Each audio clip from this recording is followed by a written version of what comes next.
I love Pat McAfee. McAfee is here to be a star. Pat's not a journalist. He's an entertainer. Pat McAfee is changing sports media. Sports media has really been like one particular thing for a very long time. And I know there's people that do different things other than debate, but the debate era certainly became a thing in sports media. And debates naturally lead to division and nitpicking and tearing people down. From the way he's negotiating new contracts to his massive new ESPN deal. Yesterday was a wild day in our lives. Obviously, a massive announcement was made. A lot of people pumped. A lot of people pumped. Uh-huh. Mm-hmm. Yeah. A lot of people not pumped. A lot of people not pumped. A lot of people not pumped. A seemingly consequence-free ability to call out executives. Now, there are some people actively trying to sabotage us from within ESPN. Funny. More specifically, I believe Norby Williamson is the guy who is attempting to sabotage our program. I'm not 100% sure. That is just seemingly the only human that has information, and then somehow that information gets leaked, and it's wrong, and then it sets a narrative of what our show is, and then are we just going to combat that from a rat every single time? I don't know. So even with the enemy within our own camp, somebody that I don't like that guy. That guy left me in his office for 45 minutes, no-showed me in 2018. So this guy has had zero respect for me. And in return, same thing back to him for a long time. So even with that taking place and potential PR, we're still growing somehow. Yep. Pat is doing media his way, and he is not apologizing for it. He's created public disputes amongst major celebrities with his interviews. Did you hear this story about me and Aaron Rodgers, the former quarterback for the Packers? All right, so what happened is he's a Jets quarterback now. He went on a show on ESPN, the Pat McAfee show, and out of the blue insinuated that I was nervous because the Jeffrey Epstein list was coming out. He said I was hoping it wouldn't and that he was going to pop a bottle of something to celebrate when he did. And then it did come out, and of course my name wasn't on it. Pat's gotten critiqued by powerful sports media figure Bill Simmons. We're not allowed to talk about Pat McAfee? Let's do it. I don't know. He starts the show and be like, Cowboys, bro, I don't know, man. I don't know. What's going on there, bro? And then it cuts to his three people. Right. And then they'll be like, well, I don't know. And then they'll go back to him. It's like, it's not good, bro. Not good. Not keep an eye on that, bro. Yeah. Two of them are looking to take their first cigarette break. And then McAfee's just going. We don't have a rundown, bro. No rundown on the show, bro. Dukes of Hazzard live. I don't know, bro. I don't know. It's, Mike McCarthy. It's not looking good for him, bro. It's not looking good. Not looking good for that guy, bro.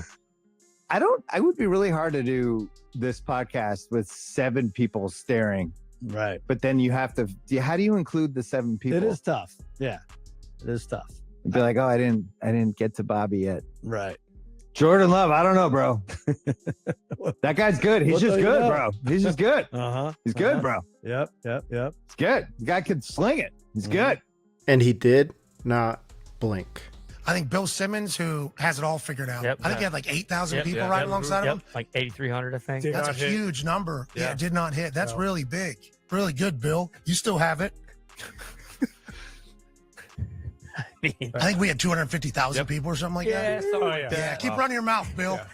Keep running your mouth. Anyways.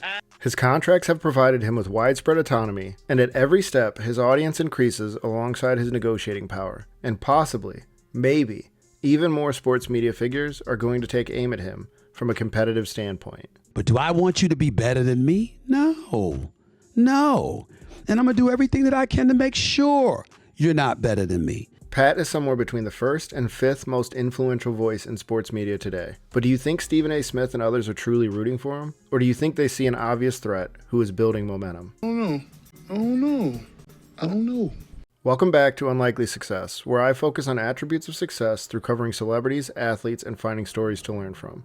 If you like the content, be sure to subscribe and comment to support the channel. Now, let's get into Pat McAfee's sports media rise and discuss how he is changing the sports media landscape in front of our very eyes. First things first, we're going to take a brief look, and I do mean a brief look, at how he got here. At 29, Pat McAfee was an accomplished NFL punter who had made an All-Pro team and the Pro Bowl twice with the Indianapolis Colts. He was known for being incredibly outspoken for the position and his pretty solid tackling skills. McAfee would end his 8th and final season as a Pro Bowl punter, choosing to retire and pursue sports media and professional wrestling rather than play another NFL season. Some close to him were not surprised. Your thought about his retirement, I mean, what was your reaction finding out? I mean, here you are 21 years in, he's officially retiring at 29. What's your reaction? Well, I hated to hear it. I know he's been talking about it for a little while over the end of the season. He's has a great opportunity with Barstool, but he's such a great player for our team. So first and foremost, he's going to, our team is going to suffer by not having him on the team. He's a great friend of mine. I'm going to miss him in the locker room and on the field. That's the part that hurts the most. Pat had started performing stand-up during his final season with the Colts, suffered several leg injuries, and he no longer had the same passion for football. On February 2nd, 2017, he retired from the NFL. Wasting nearly no time, McAfee would quickly move into the next portion of his career, as he announced, As of today, I am officially retiring from the NFL.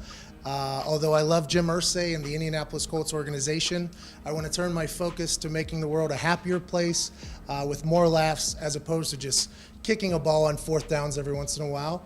It's a glorious day. I'm real excited. Barstool and Pat may have seemed like a match made in heaven, but it was very short-lived. His podcast was picking up steam, and he had created what he called the Heartland division of Barstool, but things were not exactly what they seemed to be.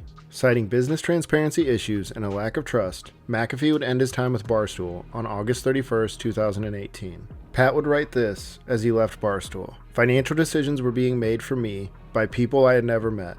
Deals were getting made and pulled without my knowledge. The transparency of everything became obsolete and also very expensive. The split would appear to be very amicable, as Dave Portnoy would tweet the following: I love and respect Pat. I begged him to stay, but he's got to do what he thinks is right for him. He's a complex dude, and he rightfully lost some trust in some of our business folks. But more to come on this later. This may have been the beginning of what was about to become McAfee's brilliant business strategy. A new business named PMI, or Pat McAfee Inc., was formed after the Barstool split, and the Pat McAfee Show 2.0 became an independent podcast for a short period. In August of 2019, a deal was struck for a new self-titled radio show to be aired on DAZN in addition to the podcast 3 times a week. Unfortunately, radio has certain FCC rules to play by, and for a sports media figure who prides himself on doing it his own way, this would not work for Pat McAfee. He would part ways with DAZN in August of 2020. The program would not be homeless for long, though, as the show would start being aired on SiriusXM's Mad Dog Radio the following month, September 2020. A live broadcast on YouTube would complement the SiriusXM show. Each of these deals and partners had assisted in building the digital presence of the Pat McAfee Show, and now it was time to make a big splash. On December 9th, 2021, the Pat McAfee Show made a major announcement with a $120 million deal from FanDuel. Let's just say some major players were now taking notice. Barstool owner Dave Portnoy could not pass up talking about the new deal, and this time it didn't seem quite as friendly to spectators. McAfee signed a monster deal with Yeah, FanDuel, huge. 4 years. Yep, huge deal. Those numbers did surprise me in a sense because it's so big. And I tweeted out, and a lot of people thought it was like negative McAfee. It wasn't really negative McAfee. FanDuel, we spoke with them when McAfee was still employed here, I believe. And it was like they didn't make a they didn't even offer the offer on the table was like $100 million, like cash or something like that. They didn't even make that offer. Like, no, too expensive. It just shows you how the market has changed, because they could have like all of Barstool, including McAfee at the time, for $100 million. Now they're paying that much for one guy. It's crazy. Pat, for his part, would tweet the following: We're lucky to be part of the incredible collection of folks that have gotten the opportunity to work for the pirate ship. Thanks for leading the way. Cheers, boss. Do you think Dave was intentionally throwing shots at Pat, or was he being genuine in his words when he said that it was aimed at FanDuel, not McAfee? I don't know. Pat McAfee and his friends were no longer the goofy former athletes playing media. They were now a serious entity with a big new deal for the next 4 years. Based on what you have heard so far, and probably what you know, the FanDuel contract did not survive its full terms. Over the years, McAfee has made several appearances on ESPN and Fox Sports, from 2018 through 2021, but the FanDuel deal signaled McAfee had gained massive popularity and provided the worldwide leader with a desire to court the podcast. In September of 2022, ESPN announced Pat would join College Game Day, and in May 2023, they would announce a 5-year, $85 million deal where the Pat McAfee podcast would now be part of the ESPN platform. The deal would see the Pat McAfee Show debut on September 7, 2023, coinciding with the NFL season start. It was a landmark agreement, but it was definitely not without its critics.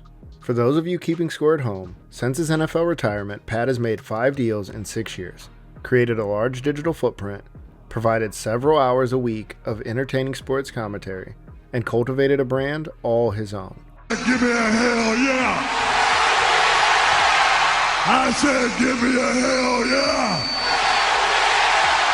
You see, the thing about Pat is, he is not your typical traditional ex-athlete. He was a punter, and rarely do any ex-athletes, who are special teams players only, see massive success in media. In fact, at this level, the only comparison I could find is Pat Summerall, and that was a very different style of media career. Pat McAfee, you have done an amazing job of realizing before anybody else did that this was a space that the people who were actually dominating this space weren't as good at competition as you are. Because a punter got into the space and figured it all out. I can knock these journalists out of the way. McAfee is not a journalist, and he doesn't pretend to be one. Instead, he is an entertainer, and he knows it. He values being able to say what he wants and maintains creative control over his properties. His run to leading sports media is incredible, but the remarkable part is how much control he's been able to keep along the way. Various other media members have tried, and they are often pushed out before they're able to actually keep it. To me, it's comedy to watch it, but the portions of it that hurt are like, man, I was so close with whatever our show was, which was sort of like that, to getting into the real corridors of power where I could have maybe influenced. Pat, however, continues to keep control of the primary direction of his show, continued working with the WWE as a commentator, and is likely still pursuing other deals while working for the mothership. The truth of the matter is, I think they need him more than he needs them. Pat has and is carving out a space in sports media that is making some of his peers feel uncomfortable, as his deals are growing larger and he's not having to sanitize the show or his personal viewpoints. Stephen A. Smith has recently been boasting about his #1 spot on linear television. But we know who #1 in linear television is. Ain't no man on backseat. He's been #1 for 12 years. People come, people go. People come, people stay.